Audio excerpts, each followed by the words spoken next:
ঐক্যবিহীন সংস্কার কিংবা সংস্কারবিহীন নির্বাচন বাংলাদেশকে এগিয়ে নিতে পারবে না বলে মন্তব্য করেছেন অন্তর্বর্তী সরকারের প্রধান উপদেষ্টা ডক্টর মোহাম্মদ ইউনূস। তিনি বলেছেন, সংস্কারের বিষয়ে সকলের মধ্যে ঐক্যমত প্রয়োজন। রাজধানীর কৃষিবিদ ইনস্টিটিউট মিলনায়তনে ফোরাম ফর বাংলাদেশ স্টাডিজ আয়োজিত জাতীয় সংলাপে দেয়া ভিডিও বার্তায় এসব কথা বলেন প্রধান উপদেষ্টা। সংস্কার ও নির্বাচনের প্রস্তুতি একই সঙ্গে চলতে থাকবে বলেও জানিয়েছেন তিনি। আরও জানাচ্ছেন রাকিব হাসান। ঐক্য, সংস্কার ও নির্বাচন এই প্রতিপাদ্য নিয়ে রাজধানীর কৃষিবিদ ইনস্টিটিউশন মিলনায়তনে ফোরাম ফর বাংলাদেশ স্টাডিজ আয়োজন করে জাতীয় সংলাপের। এই রূপান্তর দ্রুত সফলভাবে কার্যকর করার জন্য আমাদেরকে সকল শক্তি নিয়োজিত করার জন্য প্রতিজ্ঞাবদ্ধ থাকতে হবে। উদ্বোধনী পর্বে ভিডিও বার্তায় দেশের সংস্কার এবং নির্বাচনের প্রস্তুতি একই সাথে চলবে বলে জানান অন্তর্বর্তী সরকারের প্রধান উপদেষ্টা ডক্টর মোহাম্মদ ইউনূস। সংস্কার বিষয়ে আমাদের মধ্যে ঐকমত্য প্রয়োজন, এর কোনো বিকল্প নাই। এই 3 লক্ষ্যের কোনোটিকে ছাড়া কোনোটি সফল হতে পারবে না। ঐক্যবিহীন সংস্কার কিংবা সংস্কারবিহীন নির্বাচন বাংলাদেশকে এগিয়ে নিতে পারবে না। আগামী জানুয়ারি মাসে সংস্কারের জন্য গঠিত কমিশনগুলো প্রতিবেদন জমা দেবে আশা প্রকাশ করে তিনি বলেন, দ্রুত একটা ঐক্যমত প্রতিষ্ঠিত করে সংস্কারের কাজগুলো করে ফেলতে চাই। সংস্কারের যে মহান দায়িত্ব ঐতিহাসিক কারণে আমাদের কাছে এসে গেছে, এই দায়িত্ব আমাদের প্রত্যেককে, প্রতি নাগরিককে, রাজনৈতিক দলকে, প্রতিটি সামাজিক, অর্থনৈতিক, ব্যবসায়িক এবং ধর্মীয় জনগোষ্ঠীর প্রত্যেককে দৃঢ়তার সঙ্গে সংস্কারের মহাযজ্ঞে আনন্দের সঙ্গে ঝাঁপিয়ে পড়তে হবে। ন্যায়ভিত্তিক সমাজ নির্মাণ ছাড়া জুলাইয়ের শহীদদের আত্মদান অর্থবহ হতে পারে না বলেও মন্তব্য করেন প্রধান উপদেষ্টা। ন্যায়ভিত্তিক সমাজ নির্মাণ ছাড়া জুলাইয়ের শহীদদের আত্মদান অর্থবহ হতে পারে না। ফেসিবাদ বাংলাদেশকে আদর্শভিত্তিক সকল রকমের লক্ষ্য থেকে বিচ্যুত করে গভীর অন্ধকারের দিকে আমাদেরকে নিয়ে গিয়েছিল। আমরা আবার প্রিয় বাংলাদেশকে সাম্য, মানবিক মর্যাদা ও ন্যায় বিচারের পথে ফেরাবার লক্ষ্যে কাজ করছি। বিভিন্ন সংস্কার কমিশনের প্রধান, সরকারের উপদেষ্টা, রাজনৈতিক সংগঠনের নেতৃবৃন্দের পাশাপাশি সংলাপে অংশ নেন জুলাই গণ-অভ্যুত্থানে আহত ও নিহতদের পরিবারের সদস্যরা। যদি একটি জনগণতান্ত্রিক রাষ্ট্র তৈরি করতে চাই, সেটার জন্য আসলে কোন কোন বিষয় গুরুত্বপূর্ণ সেটা নির্ধারণ করা। আমরা বুদ্ধিজীবী, আমরা বিভিন্ন কমিশনে বসে দলিল লিখছি, প্রস্তাবনা লিখছি সংস্কারের, কারণ রাকিব হাসান, মাইটিভি, ঢাকা। স্ট্রাকচারগুলো তারা আগের মতোই কাজ করছে। বাংলাদেশে আরেকবার যেন স্বৈরতান্ত্রিক ব্যবস্থা চালু হতে না পারে সে ব্যাপারে সকলকে ঐক্যবদ্ধ থাকার আহ্বান জানিয়েছেন বিএনপি মহাসচিব মির্জা ফখরুল ইসলাম আলমগীর। একই অনুষ্ঠানে জামাতের সেক্রেটারি বলেছেন, জনপ্রতিনিধিশীল সরকার গঠন করতে সংস্কারের জন্য সময় দিতে হবে। অনুষ্ঠানে নিজেদের মতামত তুলে ধরেছেন বিভিন্ন রাজনৈতিক দলের নেতৃবৃন্দ। রাজধানীর কৃষিবিদ ইনস্টিটিউশনে জাতীয় সংলাপের বিভিন্ন সেশনে তারা এসব কথা বলেন। বিস্তারিত আবু সাইদ রিপোর্টে। জুলাই যেহেতু আমাদেরকে অনেক ওভারওয়েলম করছে, সেই লড়াই। রাজধানীর কৃষিবিদ ইনস্টিটিউশনে জাতীয় সংলাপের দ্বিতীয় পর্বে কথা বলেন সংলাপে অংশ নেয়া বিভিন্ন রাজনৈতিক দলের নেতাকর্মী ছাড়াও নানান অংশীজনরা। গণতন্ত্র মঞ্চের এ সময় সংবিধান সংস্কারের প্রধান ডক্টর আলী রিয়াজ বলেন, এমন একটি রাষ্ট্র ব্যবস্থা তৈরি করা দরকার যে রাষ্ট্র ব্যবস্থার জবাবদিহিতে হবে প্রথম ভিত্তি। বাংলাদেশে আসলে রাজনৈতিক দল এবং সিভিল সোসাইটি এবং সাধারণ নাগরিকদের মধ্যে ঐকমত্যের জায়গা অনেক বেশি। ঐকমত্যের জায়গাগুলো খুব বেশি এই অর্থে যে তারা একটি গণতান্ত্রিক ব্যবস্থা চান, নাগরিকের অধিকারের নিশ্চয়তা চান, তারা চান এমন একটি নির্বাচনী ব্যবস্থা যেখানে তার ভোট দেবার অধিকার এবং সেই ভোট নির্ধারক হবে। তারা চান যে জবাবদিহিতার ব্যবস্থা থাকবে এবং সর্বোপরি তারা যেটা চান সেটা হচ্ছে ক্ষমতার যেন এককেন্দ্রীকরণ না ঘটে। এছাড়াও অন্যান্য রাজনৈতিক দলগুলো বলছেন, বর্তমান প্রেক্ষাপটে দেশকে ঠিক করতে হলে গণতন্ত্র প্রতিষ্ঠা, জনগণের ভোটাধিকার সহ ঐক্যতার ভিত্তিতে যৌক্তিক সংস্কারের মাধ্যমে ইতিহাস ধরে নয়, ভবিষ্যৎ বাংলাদেশ নিয়ে ঐক্যের সৃষ্টি করতে হবে বলেও জানান বক্তারা। বাংলাদেশ ভবিষ্যতে কোথায় যাবে, ইতিহাসের বিভিন্ন ধরনের ব্যাখ্যা বিবরণ নিয়ে নিজেদের ভিতরে বিভেদ সৃষ্টি না করে ভবিষ্যতের বাংলাদেশকে নিয়ে, আমাদের স্বপ্নের জায়গাটাকে নিয়ে ঐক্য সৃষ্টি করতে হবে। আমাদেরও মনে রাখতে হবে, আমরা যদি ছকে ফেলা একটা রাজনীতি এটাকে বদলানোর চেষ্টা করি, আমরা যদি সম অধিকারের কথা বলি, আমরা যদি বৈষম্য ভাঙার কথা বলি, এই যাত্রা কোনোদিনও সহজ হবে না। গণতান্ত্রিক ব্যবস্থার যে রাজনৈতিক প্রতিদ্বন্দ্বিতা ক্ষমতা নিয়ে, সেটা যদি একটা নিয়মের মধ্যে না ঘটে, সেটা আমাদেরকে ধ্বংসের মধ্যে জায়গায় নিয়ে যাবে। সেই উপলব্ধিটা রাজনৈতিক পার্থক্য সত্ত্বেও রাজনৈতিক শক্তির মধ্যে থাকা দরকার। এই 24-এর গণ অভ্যুত্থানের শক্তি দিয়ে জনগণের মধ্যে যে ঐক্যবদ্ধ হয়েছিল, সে ঐক্যবদ্ধ শক্তি তাদেরকে বিচার প্রক্রিয়া এনে বাংলাদেশকে একটি সুন্দর জায়গায় নিয়ে যাবে। পুরো জাতি আজকে ঐক্যবদ্ধ। আমি মনে করি এটা এই যে প্রথম শব্দটা ঐক্য, বাংলাদেশের মানুষের মধ্যে, রাজনৈতিক দলসমূহের মধ্যে, সৃষ্টিশীল মানুষের মধ্যে একটি ইস্পাত কঠিন ঐক্য গড়ে উঠেছে। বাংলাদেশে একটি জনপ্রতিনিধিত্বশীল সরকার গঠন করতে হলে একটি সুষ্ঠু নির্বাচনের জন্য যতটুকু সংস্কার প্রয়োজন তা করার পরামর্শ দেন জামায়াতের সেক্রেটারি জেনারেল। রাজনৈতিক দল মত চিন্তার পার্থক্য এক জিনিস, এটা থাকবেই। পার্থক্য যদি না থাকতো তো বাংলাদেশে একটা দল থাকতো। দলের যেহেতু ভিন্নতা, মতেরও ভিন্নতা, কিন্তু জাতীয় কমন ইস্যুতে, জাতীয় ঐক্যের ব্যাপারে আমাদের মধ্যে কিন্তু অনেক সময় আমরা হীনমন্যতা দেখি। এই ঐক্য সংলাপ বা নির্বাচনের অত্যন্ত অনিবার্য অনুষঙ্গ, সেটা হচ্ছে এই জুলাই অভ্যুত্থানে যে 2000 ছাত্র জনতা জীবন দিয়েছে আর প্রায় 30,000-এর মতো আহত হয়েছে। বাংলাদেশে আরেকবার যেন স্বৈরতান্ত্রিক ব্যবস্থা চালু হতে না পারে সেই ব্যাপারে সকলকে ঐক্যবদ্ধ হয়ে ঐক্যমত হওয়ার আহ্বান জানান বিএনপির মহাসচিব মির্জা ফখরুল ইসলাম আলমগীর। তিনি বলেন, বিএনপি সবসময় সংস্কারের পক্ষে, তবে বাংলাদেশ সংবিধানের ক্ষমতার ভারসাম্য প্রয়োজন বলেও মনে করেন তিনি। সংস্কার পক্ষে আমরা প্রথম থেকে, দুর্ভাগ্য আমাদের এখন কিছু কিছু বক্তব্য আসছে যে বিএনপি সংস্কার চায় না, নির্বাচন চায়। এই কথাটা সঠিক নয়। আমরা বারবার করে বলছি যে আমরা প্রয়োজনীয় সংস্কারটাকে শেষ করতে, ন্যূনতম যে সংস্কার প্রয়োজন একটা নির্বাচন করার জন্য, গ্রহণযোগ্য নির্বাচন করার জন্য, সেই সংস্কারটুকু করে আমরা নির্বাচনে যেতে চাই। অবস্থিত তপু, মাই টিভি, ঢাকা। জামায়াতে ইসলামের আমির ডাক্তার শফিকুর রহমান বলেছেন, চাঁদাবাজ ও দুঃশাসন মুক্ত বৈষম্যহীন দেশ করতে জনগণ জামাতের দিকে তাকিয়ে আছে। জামাত ন্যায় ও ইনসাফের বাংলাদেশ করতে চায়। যশোর ঈদগাহ ময়দানে জেলা জামায়াতের কর্মী সভায় প্রধান অতিথির বক্তব্যে তিনি কথা বলেন। জামাত আমির বলেন, গত 15 বছরে শিক্ষা ব্যবস্থা ধ্বংস হয়ে গেছে। জামাত এমন শিক্ষা চায় যেখানে শিক্ষার্থীরা লেখাপড়া শেষ করে শুধু সার্টিফিকেট নয়, একটি চাকরি নিয়ে বের হবে। আওয়ামী লীগের উদ্দেশ্যে তিনি বলেন, মুক্তিযুদ্ধের পক্ষে বিপক্ষে আর কত চেতনা বিক্রি করবেন আপনারা।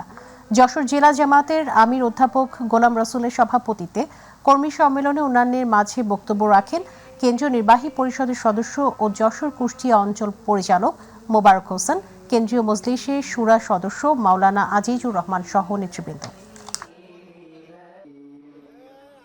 আপনাদের দিকে মানুষ চেয়ে আছে, বন্ধুগণ এগিয়ে আসতে হবে। আমরা এই কাজের জন্য তৈরি আছেন? তাইলে আরো কুরবানির জন্য তৈরি হন, আরো কুরবানির জন্য তৈরি হন। আপনাদের মাধ্যমে সমাজের মানুষের কাছে আমি 2-1টা জিনিস চাইব। নাম্বার 1, আমরা যদি দেশের জন্য, জাতির জন্য কাজ করি, আমরা আপনাদের একটু ভালোবাসার কান ধরব, আপনারা যেন আমাদেরকে একটু ভালোবাসা উপহার দেন।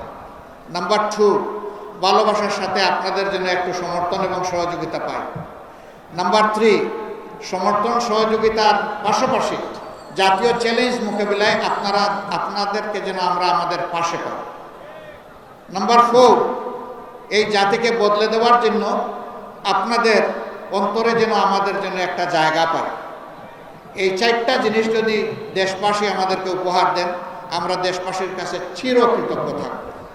ক্ষমতায় যাওয়া আমাদের উদ্দেশ্য নয়, দেশে একটা সুশাসন কায়েম করা আমাদের মূলত উদ্দেশ্য। প্রশাসনের প্রাণকেন্দ্র সচিবালয়ের 7 নম্বর ভবনে লাগা আগুনে ভস্মীভূত হয়েছে 4টি তলা।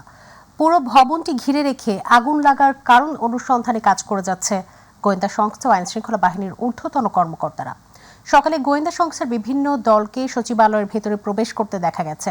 অন্যদিকে গঠিত 8 সদস্যের উচ্চ পর্যায়ের তদন্ত কমিটি কাজ শুরু করেছে। কমিটির অধিকাংশ সদস্য সকালে সচিবালয়ে প্রবেশ করেন। বৃহস্পতিবারের মতো শুক্রবার সচিবালয়ে প্রবেশে কড়াকড়ি আরোপ করে আইনশৃঙ্খলা বাহিনী। সচিবালয়ের মূল ফটকে পুলিশ ছাড়াও সেনাবাহিনীর সদস্য মোতায়েন রয়েছেন।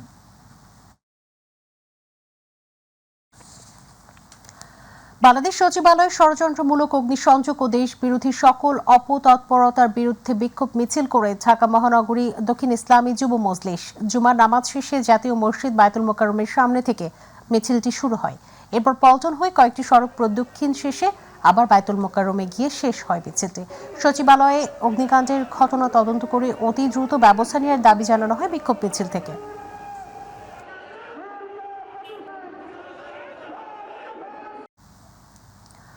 বান্দরবানের লামা উপজেলার সর ইউনিয়নের টঙ্গাছিড়ি এলাকায় চাঁদা না দেয়ায় ত্রিপুরা সম্প্রদায়ের 17টি পরিবারের বসত ঘরে আগুনে পুড়িয়ে দেয় দুর্বৃত্তরা। এ ঘটনার সাথে জড়িত 4 জনকে আটক করেছে পুলিশ।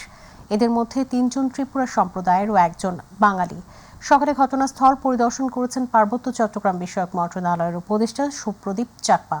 এ সময় সুপ্রদীপ চাকমা বলেন, এই অঞ্চলে পাহাড়ি বাঙালি যারা আছেন সকলের নিরাপত্তা কিভাবে নিশ্চিত করা যায় তা নিয়েই কাজ করছে সরকার।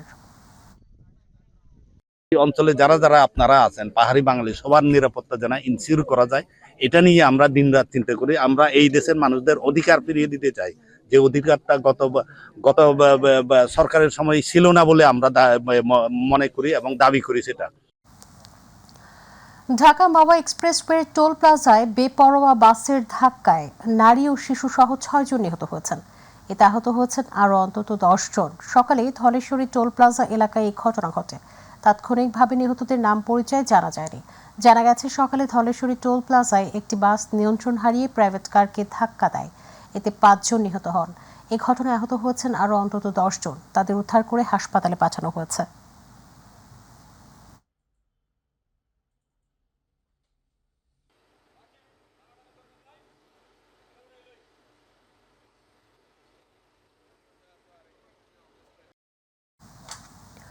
পাবনার সাথিয়ায় সড়ক দুর্ঘটনায় 3 জন নিহত হয়েছেন। এই ঘটনায় আহত হয়েছেন আরও 5 জন। আজ ভোর 5টার দিকে সাথিয়া মাধবপুর সড়কের রাঙ্গামাটিয়া নামক স্থানে এই দুর্ঘটনা ঘটে। সাথিয়া থানার ভারপ্রাপ্ত কর্মকর্তা আব্দুল লতিফ সড়ক দুর্ঘটনার বিষয়টি নিশ্চিত করেছেন। নিহতরা সবাই সাথিয়া উপজেলার বাসিন্দা। আব্দুল লতিফ বলেন, ভোরে দিনমজুররা পেঁয়াজ রোপণের জন্য নসিমনযোগে অন্য এলাকায় যাওয়ার প্রস্তুতি নিচ্ছিল। সড়কের পাশে দাঁড়িয়ে যাত্রীরা গাড়িতে ওঠার সময় পাবনা থেকে সাথিয়াগামী মালবাহী একটি ট্রাক তাদের চাপা দিলে ঘটনাস্থলেই 3 জন মারা যায় এবং 5 জন আহত হন।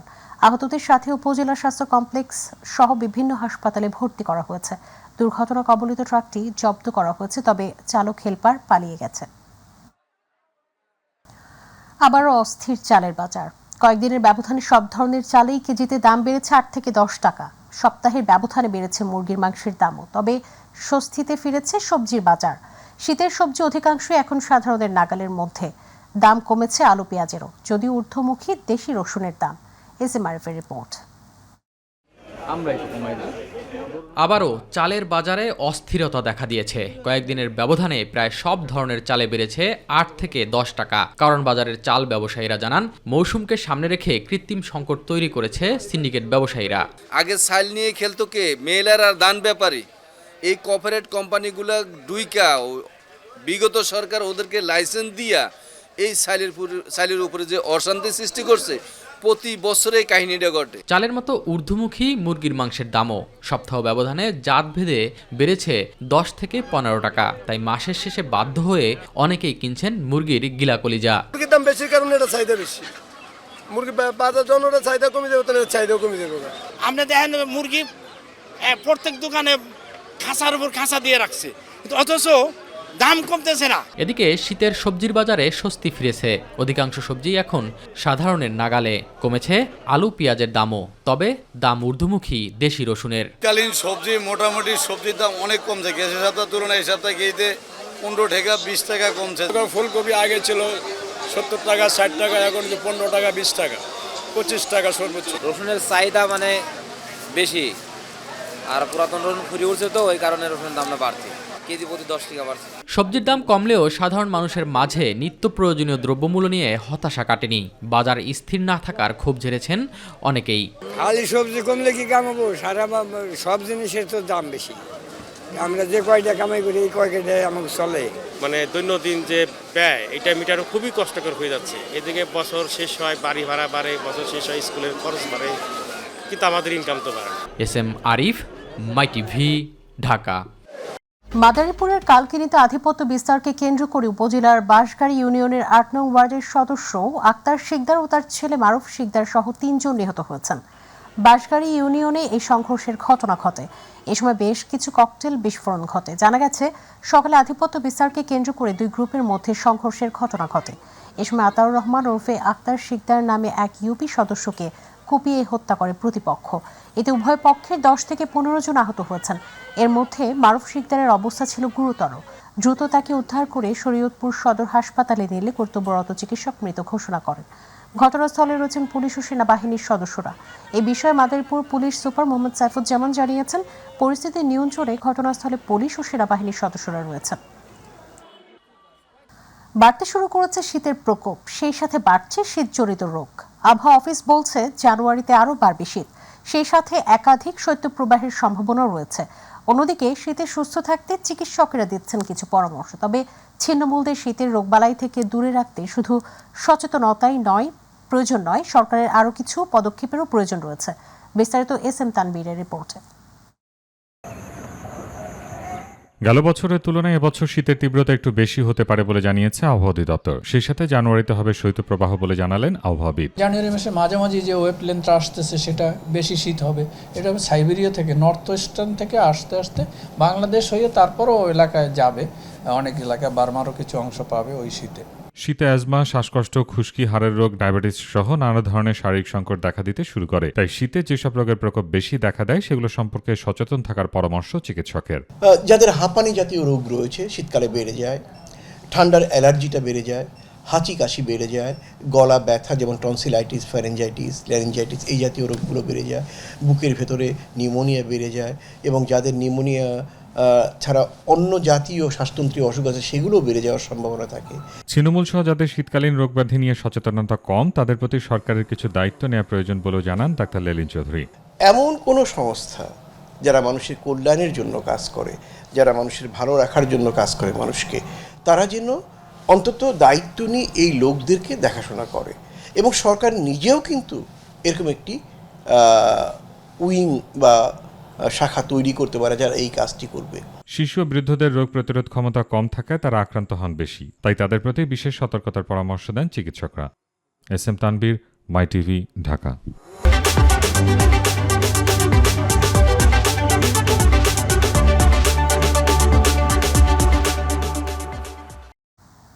শেষ হলো 5 দিন ব্যাপী রিহাব মেলা। রাজধানী চীন মৈত্রী সম্মেলনে আয়োজিত এবারের মেলায় প্রত্যাশার চেয়ে প্রাপ্তি বেশি বলে জানিয়েছেন আবাসন ব্যবসায়ীরা। এশিয়ার সিটির সহকারী পরিচালক আজহারুল ইসলাম জানিয়েছেন, মেলার পরও ক্রেতাদের জন্য তাদের সব ধরনের সুযোগ সুবিধা অব্যাহত থাকবে। বিস্তারিত জানাচ্ছেন রাকিব হাসান। ক্রেতা, বিক্রেতা আর দর্শনার্থীদের ব্যাপক উপস্থিতির মধ্য দিয়ে শেষ হলো রিহাব ফেয়ার 2024। ছুটির দিন হওয়ায় শেষ দিনে মেলায় ছিল উপচে পড়া ভিড়। 4 দিনব্যাপী এবারের মেলা থেকে প্রত্যাশার চেয়ে প্রাপ্তি বেশি বলে জানান আবাসন শিল্পের সাথে জড়িতরা। আমরা এই 4 দিন আমরা যেভাবে আশা করেছিলাম তার চেয়ে অনেক আমরা কাস্টমারদের ফিডব্যাক পেয়েছি। দেশের যে পরিস্থিতি, চলমান পরিস্থিতি সব মিলে তারপরও আমরা মোটামুটি সন্তুষ্ট। এবার তো আসলে মেলাটা অনেক কঠিন ছিল, তারপরে লাস্ট 2-3 দিনে আমরা যে রেসপন্স পাচ্ছি আলহামদুলিল্লাহ অনেক ভালো। সবার জন্য আবাসন নিশ্চিত করার পাশাপাশি পুরো মেলা জুড়েই ছিল অফারের ছড়াছড়ি। যারা আমাদের এখানে দেখে স্পট বুকিং দিয়ে গেছেন তারা তো দিয়েছেন, অনেকে প্রজেক্টটা ভিজিট করে তারপরে বুকিং দিতে চান, সেই ক্ষেত্রে তাদের জন্য আমাদের টাইম ফ্রেমটা 15 তারিখ পর্যন্ত থাকবে। তারা প্রজেক্ট দেখে প্লট চয়েস করে নিতে পারবে। এই রিয়েল এস্টেট সেক্টরে যে একটা বুমেরাং অবস্থা ক্লায়েন্টদের মনে, আমরা এখান থেকে বের করে আনতে চাই। আশিয়ান সিটি সহ আবাসন শিল্পের সাথে জড়িত 200-র অধিক প্রতিষ্ঠান অংশ নিয়েছিল এবারের মেলায়। মেলা থেকে আমরা মোটামুটি ভালো রেসপন্স পেয়েছি। আমাদের প্রায় 50 জন ক্লায়েন্টকে মোটামুটি নিশ্চিত করেছি। বিল্ডিংয়ের ছাদে সহজেই যাতে সবাই সাঁতার কাটতে পারে এই জন্য আধুনিক একটা টেকনোলজি নিয়ে আসছি। এটা হলো fibre glass swimming pool. Rakib Hasan, my TV, Dhaka.